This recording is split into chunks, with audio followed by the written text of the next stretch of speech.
Good morning. Indeed.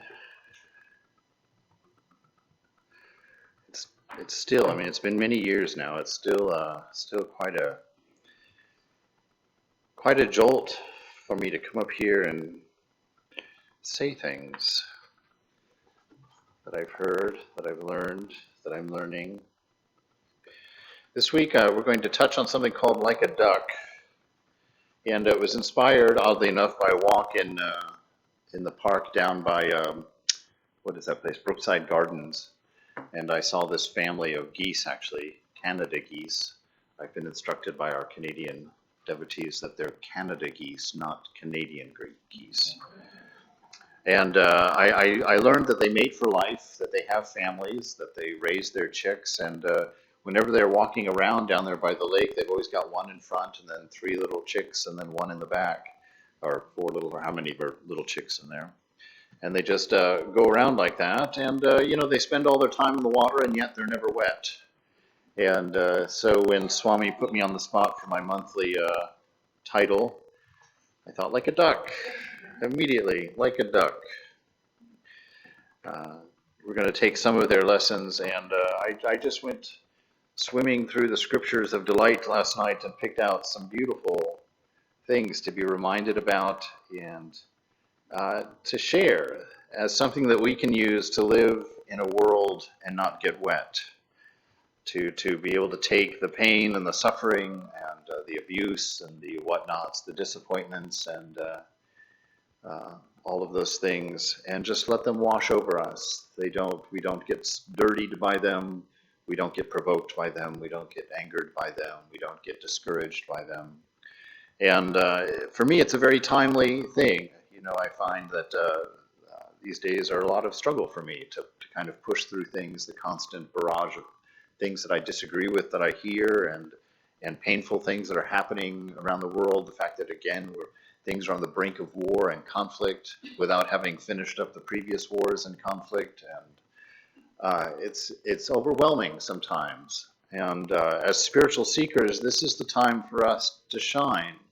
This is the time where we need to be standing up, being strong, like that song says, and to grab the wheels away from the people who are driving this bumper car in a rather half-mad sort of way. For us to take responsibility, and we may not have the offices and the positions for that, but we have lives for that. Each one of you touches the life of quite a number of people. It would be surprising to you how many people are influenced by your moods and attitudes every day.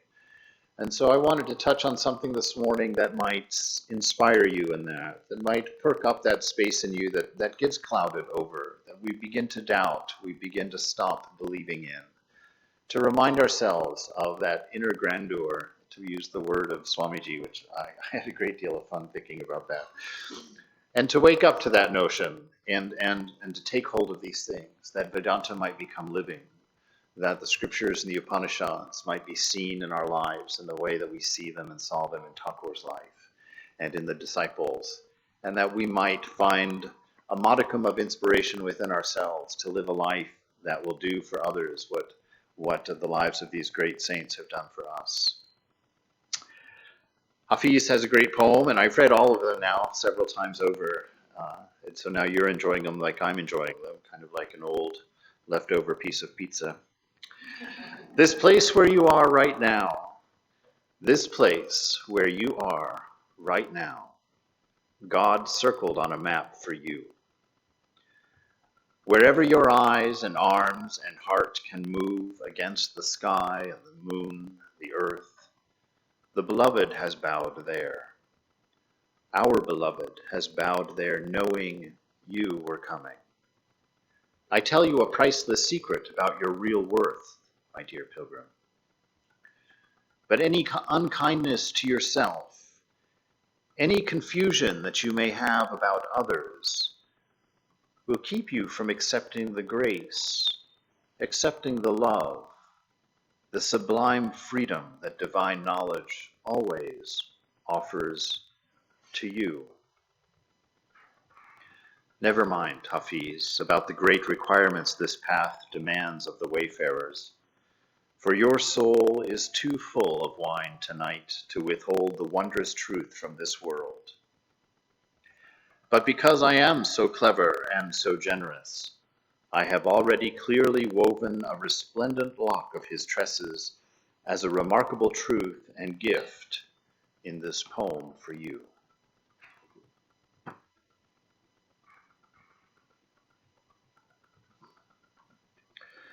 I want to start off by framing the reality. Swamiji does this over and over and over again in his complete works in such brilliant ways. So I'm just going to read a paragraph here that he wrote that just sums up what your life is about, what our lives are about. The awakening of the soul to its bondage and its effort to stand up and assert itself. This is called life. Success in this struggle is called evolution. The eventual triumph, when all the slavery is blown away, is called salvation, nirvana, freedom. Everything in the universe is struggling for liberty. When I am bound by nature, my name, my form, time, space, and causality, I do not know what I truly am. But even in this bondage, my real self is not completely lost. I strain against the bonds. One by one they break, and I become conscious of my innate grandeur. Then comes complete liberation. I attain to the clearest, the fullest consciousness of myself. I know that I am infinite spirit, the master of nature, not its slave. Beyond all differentiation and combination, beyond space, time, and causation, I am that I am. I read that just slowly to myself and tried to let each of those little pieces sink in there. And the one that I enjoyed the most, of course, is the one where he asked me to become conscious of my inner grandeur. So I invite you for just a moment, close your eyes, and for the fun of life, think about your inner grandeur. What does that mean to you? Have you ever seen your inner grandeur? Have you ever used that word in relation to yourself, to your inner life?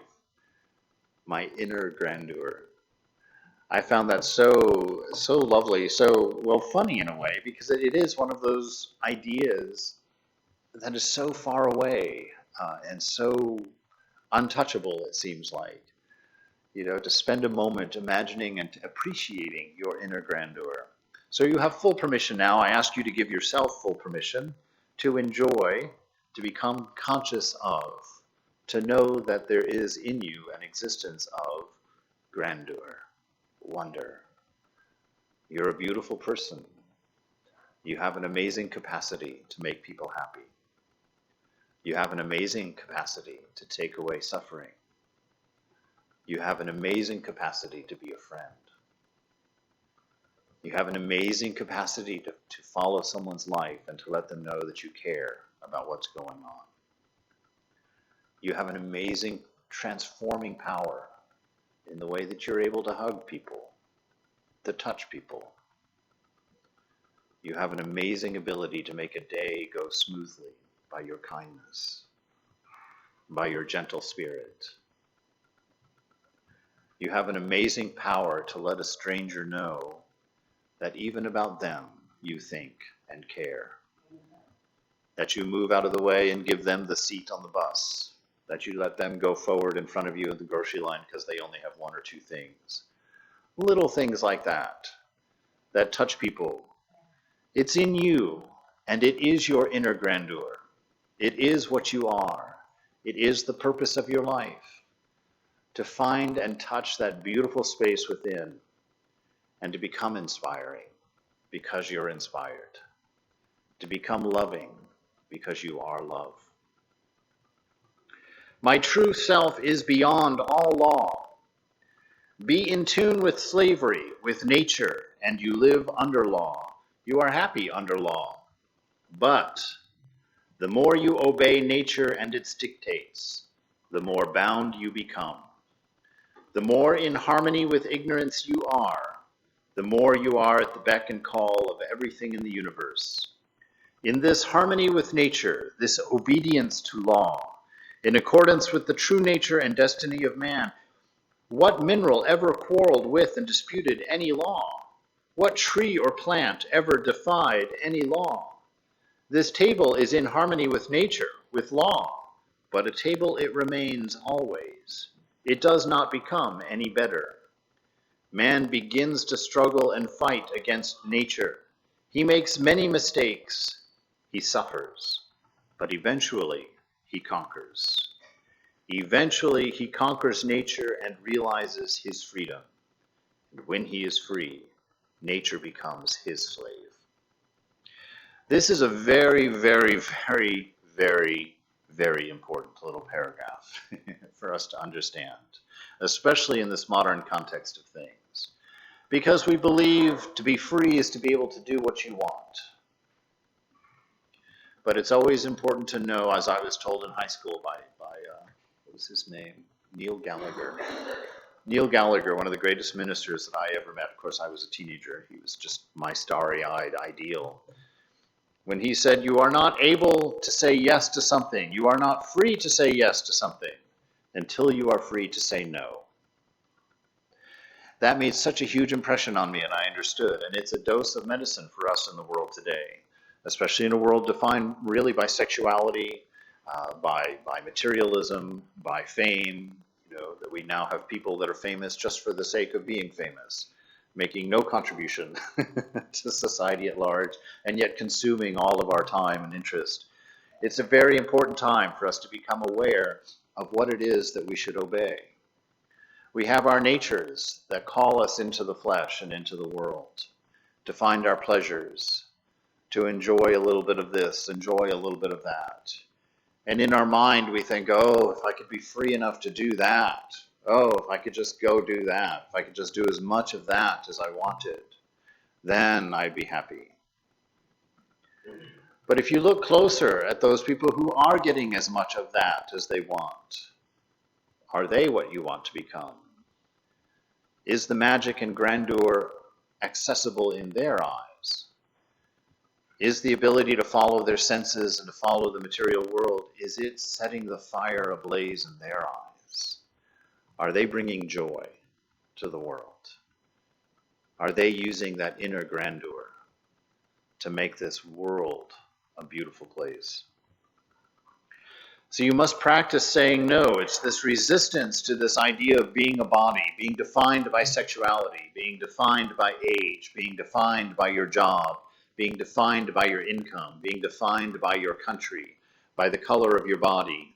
These are the things that are getting us into trouble. These are the differences that are separating us. And if we buy into these ideas and we identify with these things, even if we do it in self-defense, yes, it's true. I'm this color and I'm from this country, but look how great this color is and how great this country. Oh, that's nothing. Look what my country has done.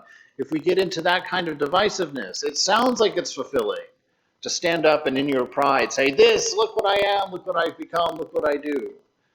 But what does that do? That alienates everybody not like us in that regard or in that way. We have to transcend and say, no, I'm a spirit. I'm free from the needs of body and mind. I'm free from any requirements of happiness. There is no if I just for us. There is no when I get or when I achieve for us. There is no but for us. And this is the inner awareness, this is the inner grandeur that we have to become closely, intimately enamored with, in love with, because it is our divine nature. It's the beloved hidden within you, the truth of who you are. To keep your eyes on this and to understand this, there's some groundwork that the scriptures lay out for us. The one that I grew up with was in the book of Romans, which was a letter written by the Apostle Paul to a church in Rome. And he says to them, we know that all things work together for good to those who love God, who have been called according to his purpose. Who shall separate us from the love of God? Shall trouble or hardship, persecution or famine, or nakedness, or danger, or sword? As it is written, for your sake we face death all day long. We are considered as sheep to be slaughtered. No, in all these things we are more than conquerors through him who loved us. For I am convinced that neither death nor life, neither angels nor demons, neither the present nor the future, nor any power, neither height nor depth nor anything else in all of creation will be able to separate us from the love of God. That's a fundamental belief you have to know about your life, about yourself, about your position in this world. It has to be your deepest refuge, your deepest sense of peace. It has to be the place that you immediately go to when you're tinged with anger, when you're tinged with sadness, when something in the world drops away, when someone in the world goes their way. This is where you find your solace. This is where you learn to look and to find your value. This is where you come to believe that everything happening in your life at this moment is for your best interest, is because of the love of God, and that all of it is working together for good, for your good. That's a matter of faith. That's a matter of close discrimination. For you to take that as not a theorem, was an axiom for your life, an absolute truth, something that has been fully proven. God is working together for good in everything that happens to me today, regardless of how I'm feeling about it, regardless of what I'm seeing in it, regardless of what I don't understand about it. To have this faith that at every moment God has given you all of the tools that you need to mint gold, to make beautiful things, to make ugly things beautiful. Several things come into my mind. I'm always afraid to share them a little bit. I always measure those statements like that with the Holocaust, because that's like one of the most grim things that mankind has ever done. And I always use that as kind of a test environment for thinking these ideas. And I had a good friend of mine, Lalita, a Jewish woman, share a book with me about survivors from the Holocaust, and I've shared it before with you. And one of the writings in this book was so intense to read. It was written by a young man who survived the camps. And he said, when I was in the camps, he said, I didn't think about my past because it hurt too much. I didn't think about my future because I didn't have one. He says, and in my present, I could only see suffering and pain all around me. So he said, I made it my purpose to alleviate the suffering the best that I could for those around me, despite my own. And that shows me that in the most grim and dark situation that we can possibly come up with in this world, this lesson holds true. This lesson can help you survive, help you find inspiration in the darkest of places, help you find peace in the darkest of places, and to touch that inner grandeur, because you know in those camps, the other campers, the other sufferers were touched very deeply when this man would come around at night before they would fall asleep, just to stroke their forehead, just to make sure that they were feeling okay, just to make sure that they weren't sick, to give up whatever of his to help them. He said that's how he survived. That's how he survived that situation. And this is what Paul is trying to tell us in our life. We have to hold on to these ideals. We have to believe, no matter how insincere they seem or how distant they seem, we have to believe that this is real and this is true. Number one, God's love for us. And number two, that all things are working together for good. And that you have a beautiful inner grandeur that can actuate all of it. Thomas Merton says, cultivate an attitude, an outlook, faith, openness, attention, reverence, expectation, supplication, trust, joy. All of these finally permeate our being with love insofar as our living faith tells us we are in the presence of God, that we live in Christ, that in the Spirit of God we see God our Father without seeing. We know him in unknowing. Faith is the bond that unites us to him in the Spirit, who gives us light and love. So we have to work at this attitude of creating a sense of peace around ourselves, not getting caught up in the changing, the news that comes our way, the events of the day, the things that are doing well at work or that we're not doing well at work, the pressure of our bosses and of the people that we work with. We have to transcend those things and cultivate in ourselves what he says. He says, cultivate an attitude of openness, of attention, of reverence, of expectation, supplication, trust, and joy. How can you possibly do that?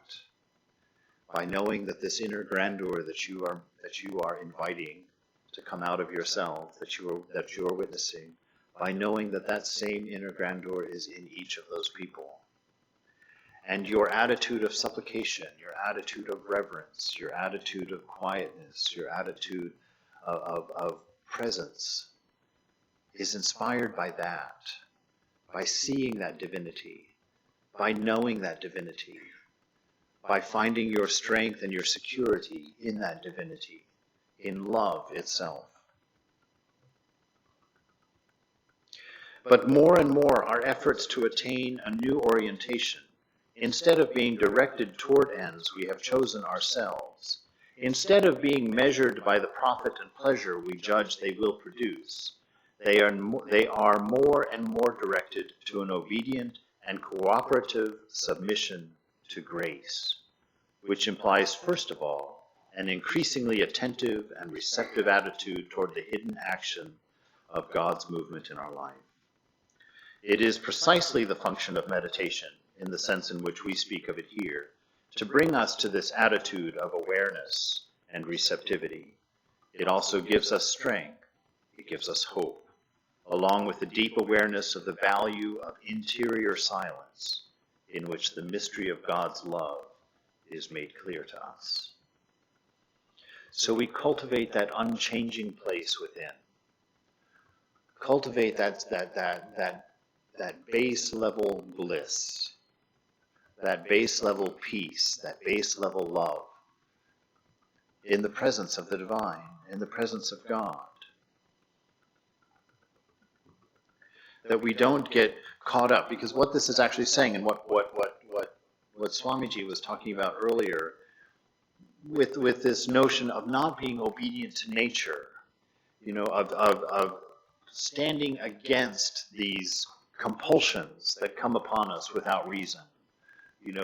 These things that come into the mind without purpose, whether it's lustful thinking, whether it's depression, sadness, hopelessness, whether it's racism, that comes into the mind, or whether it's, judgmentality. You just look at the way somebody does something, or you look at the way they are. These completely illegitimate ideas that provoke us to action and that we get caught in. And once you get caught in it, it rolls, it tumbles along, and it seems to get out of control.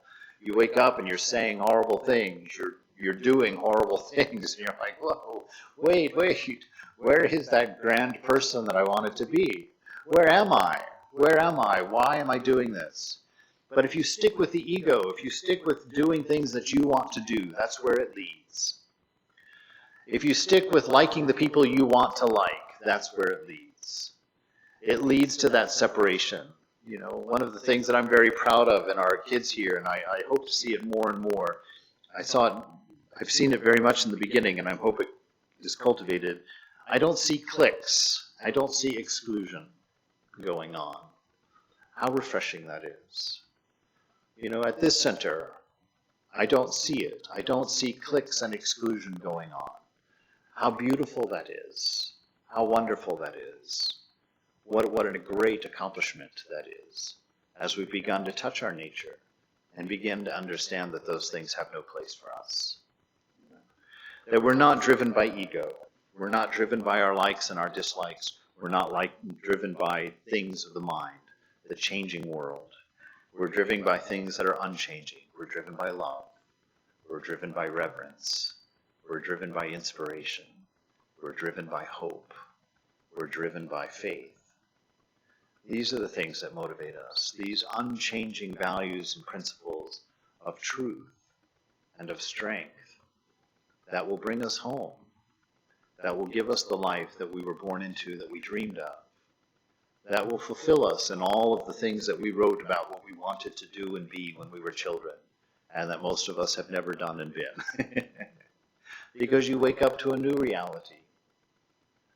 You know, when I was younger, I thought the fulfillment would be to have a nice little family and be able to afford to go out to eat once a week. That was my big goal. Of course, that was after I was a teenager, when I thought I was becoming the most famous singer in the world.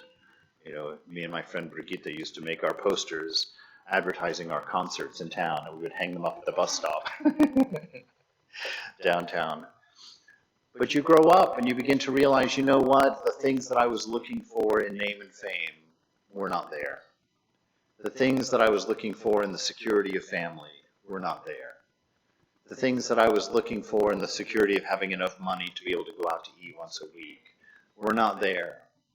And something happens when you get to this middle of life, this middle age, and you begin to weigh things and look at things. You think, wow, a lot of the ideals that I have lived and served in my life have not produced what I had hoped, have not given me what I needed, have not given me what I was looking for, have not changed from symbol to reality, but have remained symbolic. That's when we start looking at truths like this, and we have to go deeper. We have to go inner, under, sub-mind, to get to these deeper ideas. One of the Desert Fathers named Amonas. The Desert Fathers were these monks that retired into the desert caves outside of Israel there and in the Middle East. One of the old fathers writes, "Behold, my beloved, I have shown you the power of silence, how thoroughly it heals, how fully pleasing it is to God.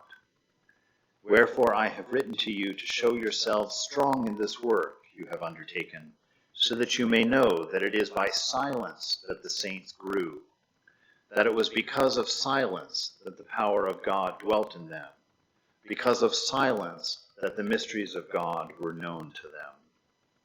This inner stillness, this inner quiet, what is it? It's the absence of ego. You know, how many more people do we need in this world who think they know the best how to do everything?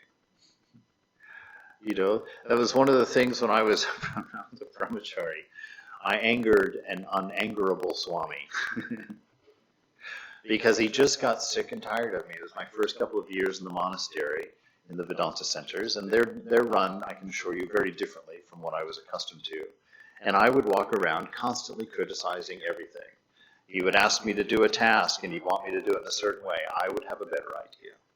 And I was firmly convinced that my idea was a better idea, and that if we did it my way, it would work better. And I was so proud that I would refuse to do something in the way that they asked me to do it if I didn't think that that was the way it should be done. You know, that was that egotism. And you know, I saw that. Many of us are like that. You know, I would get a group of guys together, and we'd have to put up this giant circus tent every year in Olima for the Memorial Day celebration. And it takes full cooperation to do something like that. It takes everybody absolutely working together. And one of the things that we as a group of people had to learn first is that we had to shut up about how it should be done and do it the way that we're being told. Because you would get these guys together, you would send a group of them over to put together the information tent, and you go over there an hour later, and they're still fighting about who's in charge, you know, about, no, we should put this corner up first and then that corner up. And then they would eventually, the first couple of years, until we really started working together and kind of getting some of these things worked out, it would come to a point where they would all just stop talking to each other and start doing their part of the tent in their own way, the way they thought it should be done, and you'd have a group of 5 people working as 5 independent people. And I tell you, when the first year when that information tent was done, one corner was up higher, they put one long leg with one short leg, the one on the hill. It was this wonky mess. That's what life happens. That's what happens to your life when you walk along thinking you know what's best. When you know all the answers for your spiritual life and for your ways. I don't need a guru. I don't need a teacher. I can figure out what is right and what's wrong. That's probably true. You'll probably get that tent up, but it will probably look pretty wonky. It will probably look pretty wonky. Because why does the scripture tell you you need a guru? Because you need something outside of your ego, my friends, to tell you where to go. You need something outside of a lie of self to find truth.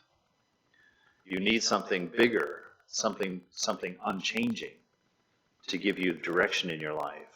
Because you're all over the place, all right? You wake up one morning, you're happy. You wake up one morning, you're depressed. Wake up one morning, you're eager. You wake up one morning, you can't imagine that life could go on one more day like this. You're all over the place. What in that mess is leading you where you need to go? From this day, you're in this mood. This is what needs to be done. Tomorrow, you're in that mood. That needs to be done. Well, what about what you were doing yesterday? Well, that's not proper for today. Where are you going to go? How are you going to get there? With this bouncy, wobbly ego that you call yourself guiding you through this life. It knows nothing more than what it thinks it knows, and it has no validation for any of that. So let go of this notion of I know best, and be quiet. Be quiet. Sit down and shut up. Silence the ego, and sit before your beloved, and learn. Learn by what? By the way you discover that love within yourself. As it slowly unfolds, as you slowly begin to hear the things that you have not been able to hear for years. That inner grandeur, that inner peace of unchanging love, of unchanging inspiration, of unchanging knowing. A depth of confidence and of peace that very few get to touch, even though they've carried it in their very self for their whole life. Behold, my beloved, I have shown you the power of silence, how thoroughly it heals, and how fully pleasing it is to God. Wherefore I have written to you to show yourselves strong in this work you have undertaken, so that you may know that it is by silence that the saints grew, that it was because of silence that the power of God dwelt in them, because of silence that the mysteries of God were known to them. So as I read this, my mind wants to argue. It's like, well, what's the activating power in silence? The activating power of silence is the divine. Because what is the silence? It's your ego being quiet so that it can hear the inspirations of your nature, so that it can hear the inspirations of pure love, of pure intelligence, and take advantage of pure existence, to radiate and spread that grandeur, that love. Thakur says, the mind is everything. It's like a white cloth just returned from the laundry. It will take any color you dye it. Knowledge is of the mind. Ignorance is also of the mind. When you say that a certain person has become impure, you mean that impurity has colored his mind. All right, so what did I just start that paragraph with? What was the first thing that he said? The mind is everything.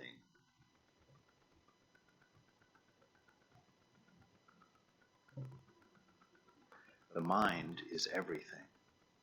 And it will take on any color that you dye it. That puts you squarely in charge of the condition of your mind. It's very important to understand that you are fully in charge and fully responsible for the condition of your mind. It's very important, and it's very hard to believe. Because in the beginning, we're not accustomed to being in charge of the mind. right? Oh, I'm just in a bad mood. What do you mean you're just in a bad mood? What is that? That's you being controlled by something that you're supposed to be in charge of. Oh, I'm sorry I said that. I was just angry. What? You were acting according to something that you were in charge of? That doesn't give you any permission. That's not a reason to be mean. I was angry. I was upset. I wasn't thinking clearly. It's still your fault. Stop it. You're in charge. The mind is your disciple. You drive it. You determine what it does. It does not determine what you do. You know, in the struggle with depression, which is something I talk a lot about, and I hear a lot of people talking about it, this is one of the most important things to understand. Because the mind will continually present to you a very bleak and dark image of what this world is and what the potentials are. So what? So what? You are the image of the divine. And in the dark world, the darkest world you can imagine, there is service available to you. There is activating an inner grandeur that is yours, available to you, to move, to inspire, to care, to lift up, and to build up. We have a place for struggle in the Vedanta, but not for fear.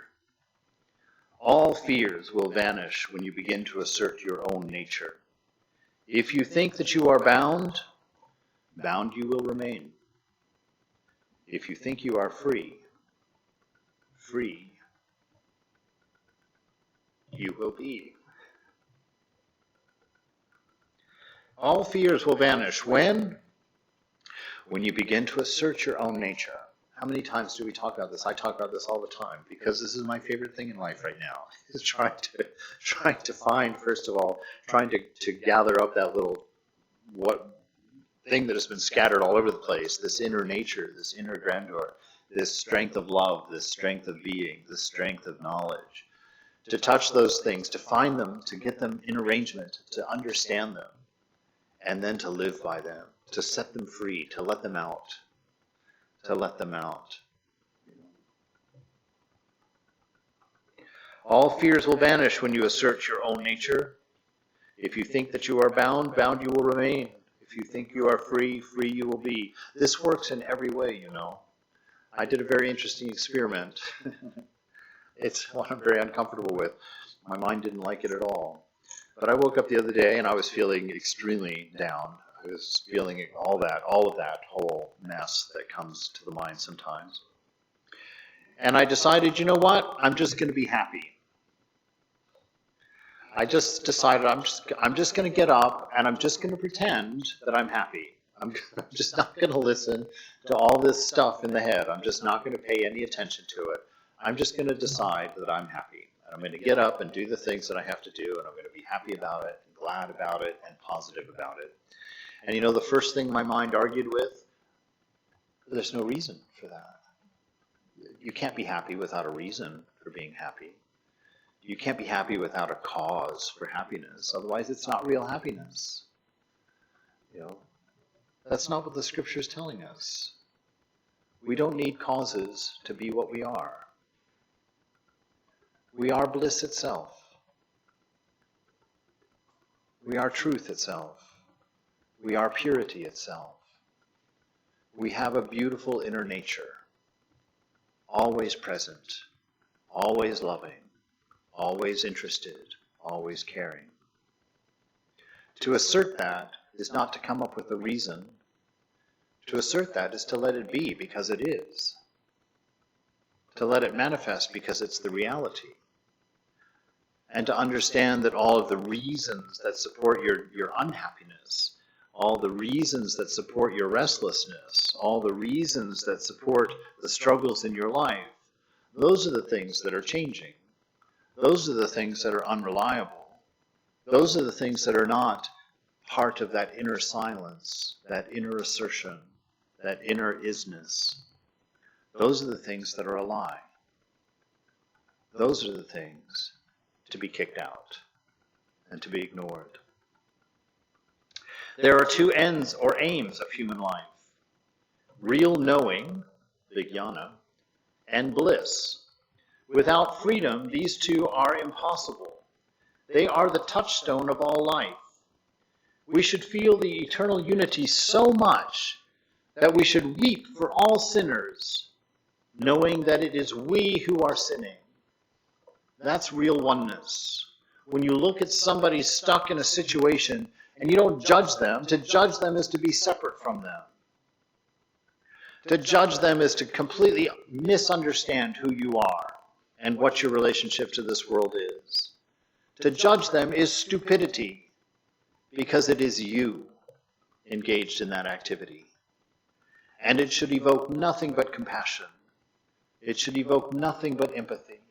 It should evoke nothing but the best of hopes for them, and inspire nothing but the deepest concern and movement on your part to help, and to care, and to love, and to listen. They are the touchstone of all life. We should feel the eternal unity so much that we weep for all sinners, knowing that it is we who are sinning. The eternal law is self-sacrifice, not self-assertion. And that lie is what causes most of our discontent in life. If only I could be what I'm supposed to be. If only I could accomplish what I want to accomplish. If only I could make what I want to make, build what I want to build, realize a vision that I have, that self-assertion. That's where frustration comes from. That's where disobedience comes from. That's where anger comes from. That's where frustration comes from. Because in that, the ego is running out front and saying, I'm great enough. I can do this on my own, for my own sake, because it's my idea. And it's the best one. That goes nowhere. Self-sacrifice, giving up yourself, is what will make your life beautiful. Not becoming the CEO, not becoming the president, not out-earning Bill Gates, not having the first Tesla off the assembly line. The thing that will bring you happiness is self-sacrifice, the absolute opposite of what you believe will make you happy. How's that for a twist in the video game? Do the thing which is absolutely opposite to what you think will make you happy, and you will find your inner joy. You will find your inner bliss. The eternal law is self-sacrifice, not self-assertion. What self to assert when all is one? There are no rights. All is love. There are no rights. When we stand up and start demanding our rights, we've lost our way.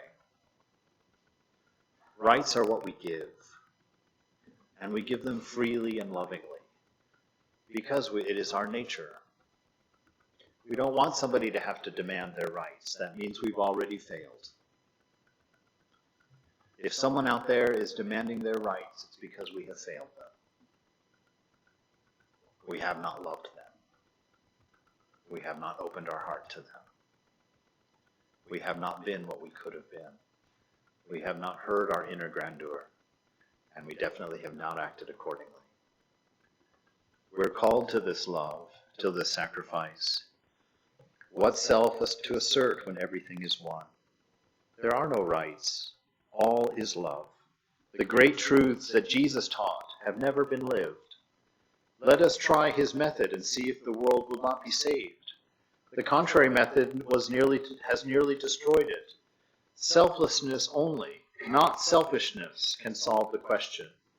The idea of right is a limitation. There is really no mine and thine, for I am thou and thou art I. We have responsibility, not rights. We should say, I am the universe, not I am John or I am Mary. These limitations are all delusions and are what holds us in bondage. For as soon as I think I am John, I want exclusive possession of certain things and begin to say me and mine, and continually make new distinctions in so doing. So our bondage goes on increasing with every fresh distinction. We get further and further away from the central unity, the undivided infinite. There is only one individual, and each of us is that. Oneness alone is love, and fearlessness. Separation leads us to hatred and to fear. When we take the distinctions that make us different, when we take our needs above the needs of others, that causes isolation, that causes fear. And when you get caught in that cycle, when you sit in front of your computer playing your computer games to find some peace from the struggles of the mind, the struggles of your life, you become a victim. You get caught in a cycle that increases bondage.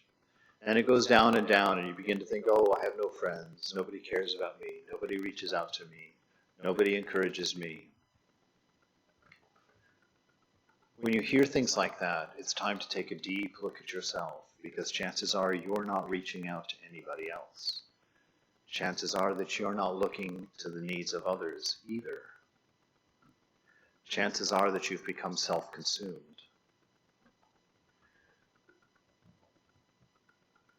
That's the time when you need to go inside, to shut down the noise of the mind that's telling you all of these lies, to support an ego that doesn't exist, to assert a self that is wrong, that won't lead you home.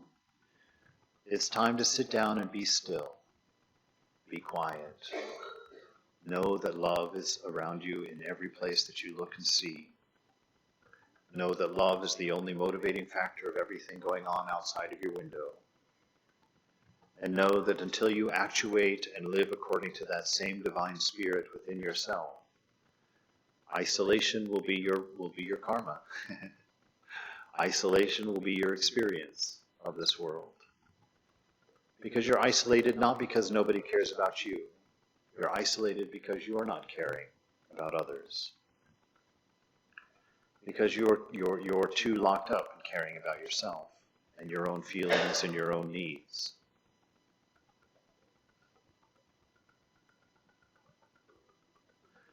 I'm trying to let that one soak in for a minute.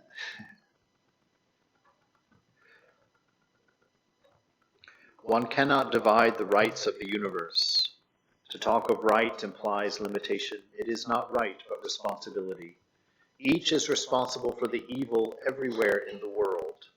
That's a good one to remember. And a hard one. All that is wrong with the world, we contribute to it. Each is responsible for the evil anywhere in the world. No one can separate himself from his brother. All that unites us with the universal is virtue. All that separates is sin. You are part of the infinite. This is your nature. Hence you are your brother's keeper. The first end of life is knowledge. The second end of life is happiness. Knowledge and happiness lead to freedom. But not one can attain liberty until every being, ant or dog, has liberty. Not one can be happy until all are happy. Do you remember that? Do you remember that in elementary school? Nobody leaves until this room is spotless.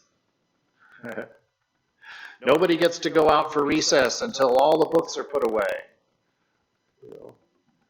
And so you sit there. What do? Well, you go start picking up books. Start putting them away, even if they're not yours. They're now your problem. You see, this is the idea of seeing oneness in all things. Everybody's problems become your own.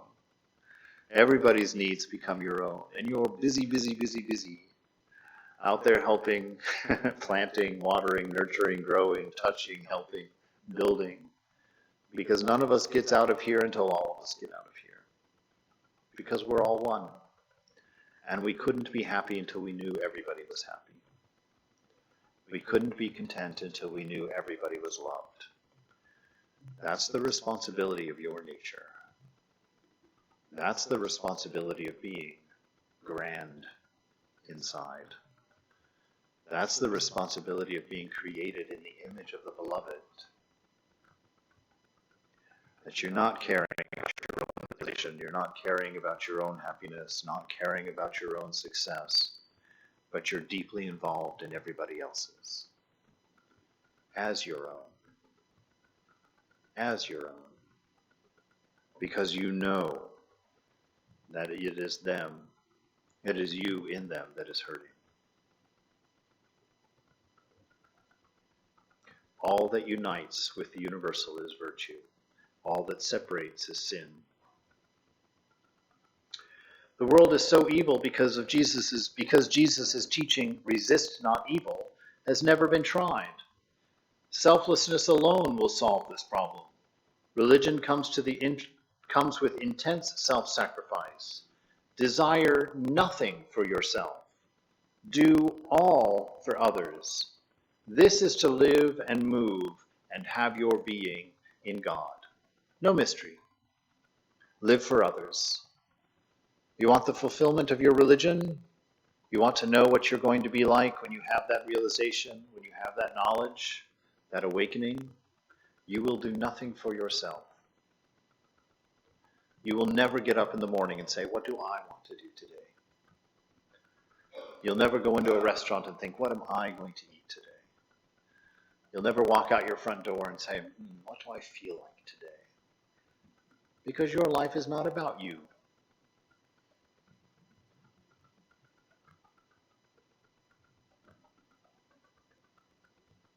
Your life is to wake up in the morning and say, how can I make this a better day for the people I meet? What can I do for my family? What can I do for my mom today? What can I do for my dad? What can I do for my brothers? What can I do for that pain at the camp? You know, what can I do for that guy I don't like at the office? What can I do to make this world more beautiful? To express my love for the people around me in a deeper and better way? What can I do? When you first start that, the first thing that will happen is your mind will come up with all the reasons you can't. You can't do that. Oh, you don't like that person. That's why you're not doing that. Oh, that person's that political sway. I'm not going to help them with that. You know, oh, that person did that. They haven't apologized. I'm not going to do that. These are the places of mind, the places of ego that we must be free from. So when Jesus said, resist not evil, because Paul is our Vivekananda, that's probably a pretty nice slip, Vivekananda and Paul. Vivekananda says, that the reason that this world is in this condition is because resist not evil has not been tried. We haven't done it. So I went to that verse in Matthew. Matthew was one of the direct disciples of Jesus, and he wrote in his 5th chapter of his story of the life of Jesus, this is where that verse is that he's replying to. But I say unto you that you resist not evil, but whosoever shall smite thee on your right cheek, turn to him the other also. And if any man will sue you at the law, take away your coat, let him have your cloak also. And whoever will compel you to go a mile, go with him 2. Give to him that asks of you, and from him that would borrow of you, do not turn away. You have heard that it has been said, you shall love your neighbor and hate your enemy. But I say to you, love your enemies. Bless them that curse you. Do good to them that hate you. Pray for them which despitefully use you and persecute you, that you may be children of your Father which is in heaven.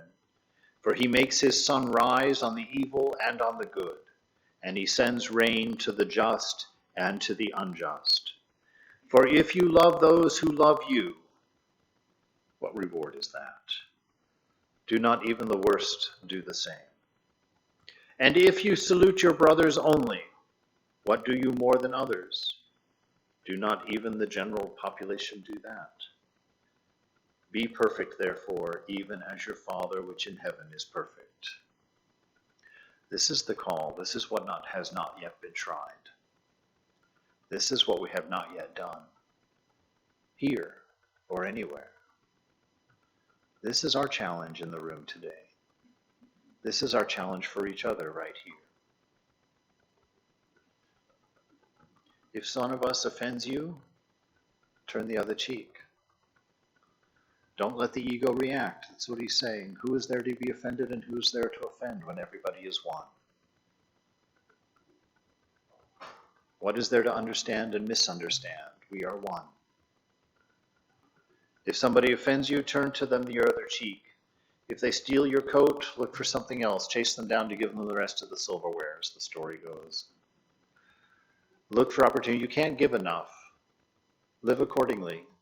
You have an infinite amount of love, an infinite amount of patience in you. It's part of your nature. Start giving it away freely, not to just people who have earned it. Give it away freely because it's what you are. It's what your nature is. If someone asks with you to go for a mile, go with him too. Right?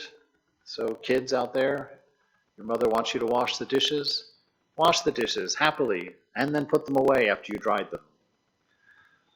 Dad wants you to mow the yard, then trim the hedges too, and weed the garden on top of it. That's the way to do it. You can't even begin to imagine how wonderful your teenage years will be if you live by that rule.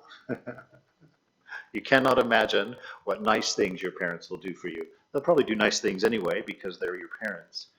But if you live like this, if you love them with a heart like this, how wonderful your family will be. How wonderful your life will be. And your friends at school, do you treat them like this? How about the kid that's getting picked on all the time, that you don't want to be associated with? Do nice things for them. All this online bullying, I know you see it in your feeds every day. Do you counter it?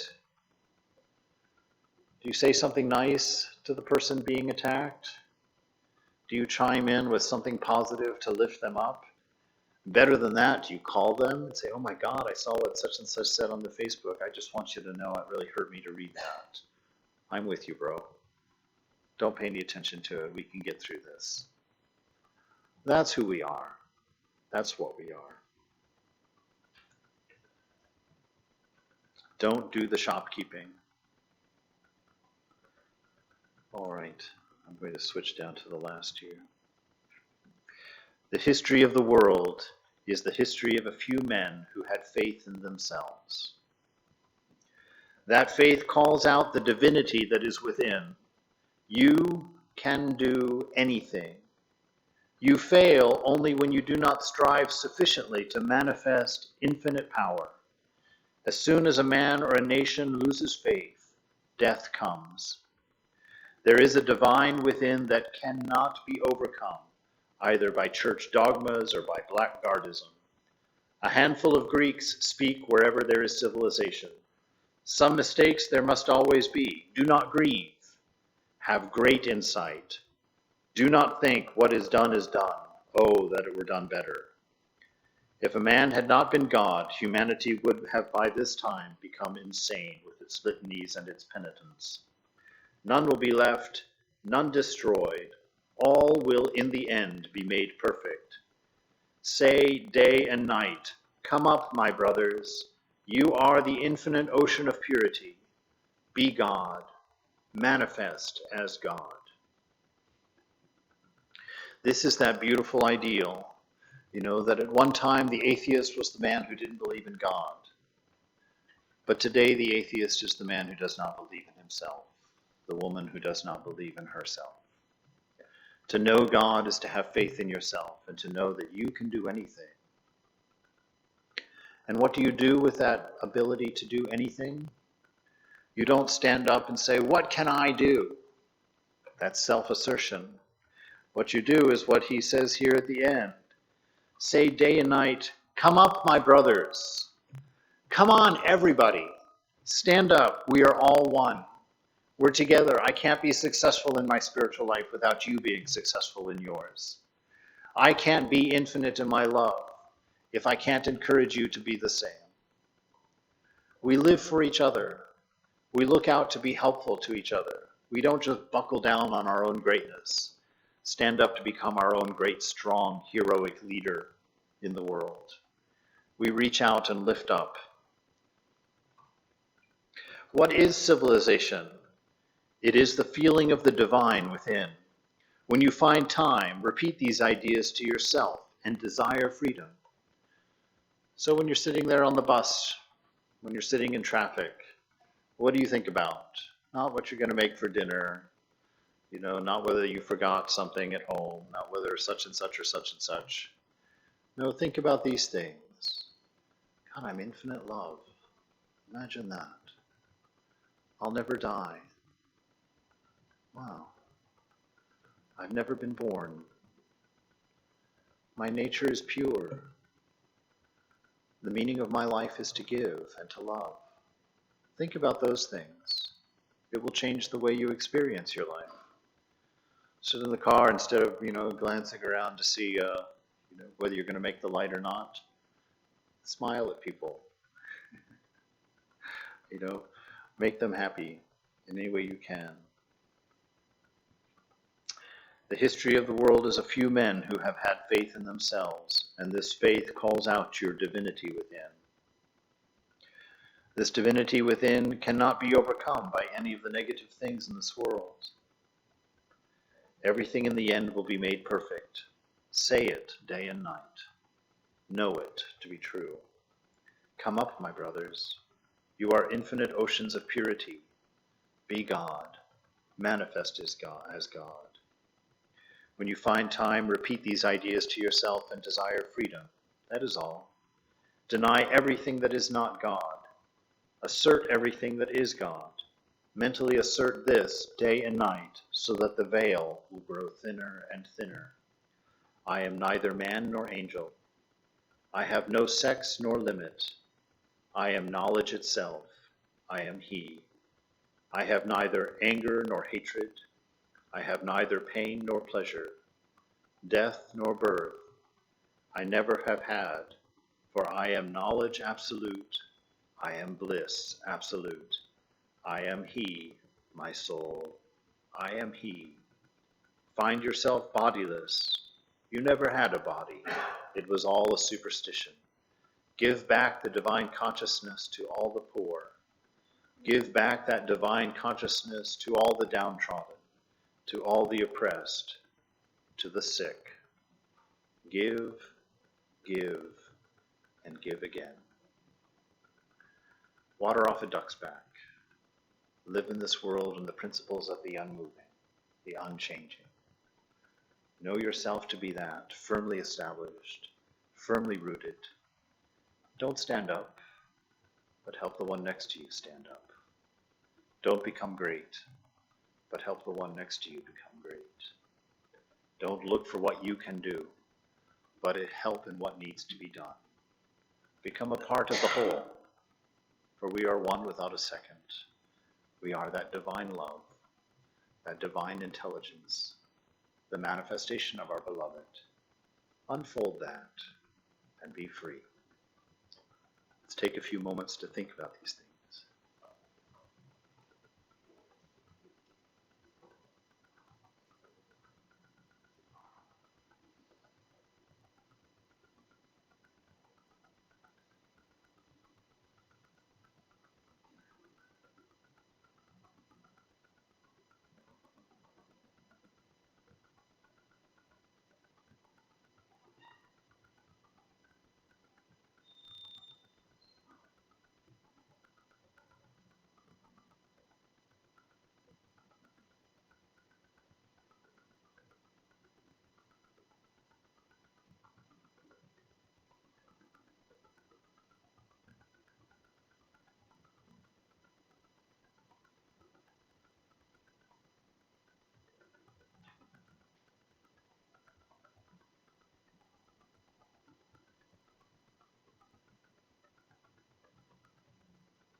When I play my lute, the invisible one calls a conference, and the angels travel far, knowing a rare entertainment will soon take place.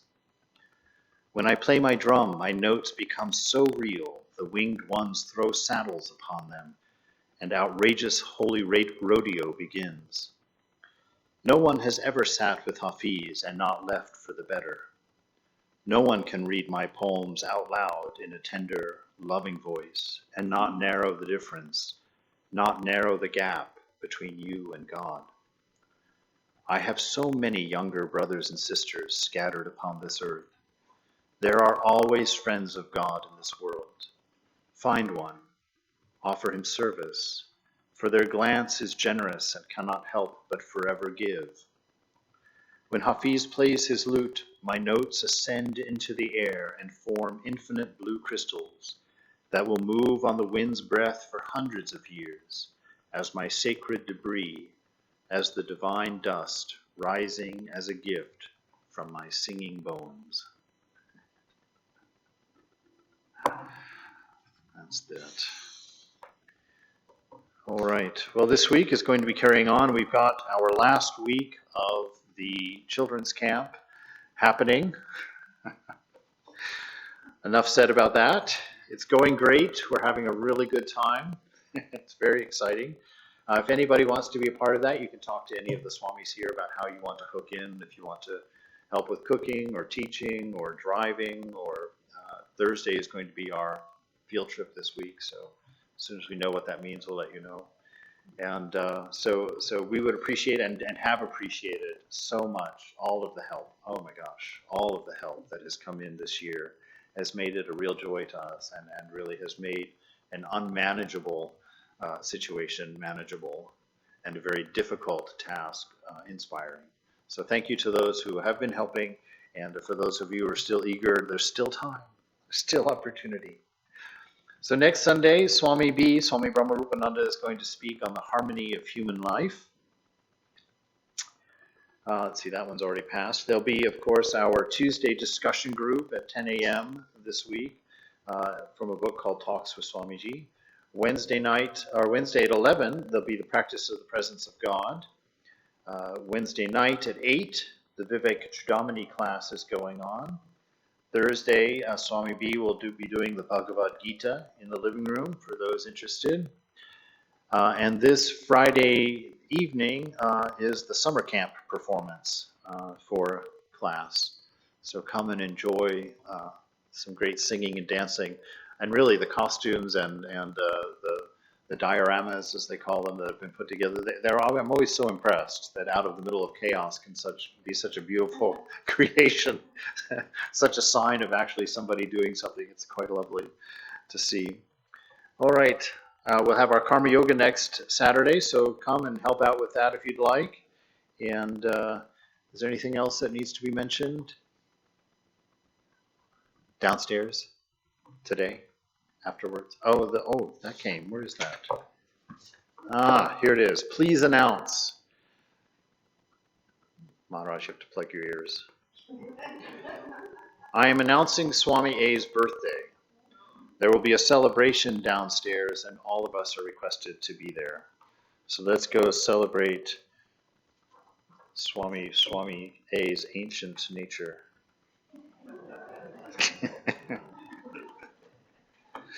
All right. With that, my friends, my brothers, my sisters, let's live in accordance with our nature, in honor of our beloved.